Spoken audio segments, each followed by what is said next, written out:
Hi friends, అందరికీ good morning. ఈ మొక్క ఏంటో మీకు తెలుసా? తెలుసుంటే మీరు ఏమైనా చెప్పగలుగుతారా ఫ్రెండ్స్? దీనివల్ల రెండు ఉపయోగాలు ఉన్నాయి.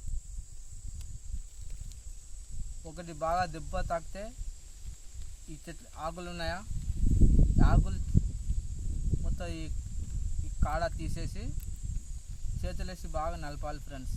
బాగా నలిపి, ఎగ్జాంపుల్ నాదే చూపిస్తాను ఫ్రెండ్స్. ఇగో దెబ్బ తాకిందా, ఇదే వాడతాను ఫ్రెండ్స్. నేను ఈ చెట్టు కోసం ఎంత దూరం వచ్చినా, నేను ఇక్కడ అంతా ఎండలు ఉన్నాయి, ఎండల వల్ల చెట్టు దొరకలేదు. నా అదృష్టం కూడా మీకు దొరికింది.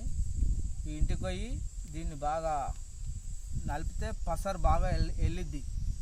ఆ పసరు అనేది దీనిపైన వేయాలి, వేస్తే మంచిగా తక్కువ అవుతుంది ఫ్రెండ్స్. మీరు కూడా నాటు వైద్యం మంచిది ఫ్రెండ్స్. మీరు కూడా ట్రై చేయండి, ఇంకొకరికి చెప్పండి ఫ్రెండ్స్. Tata, bye bye.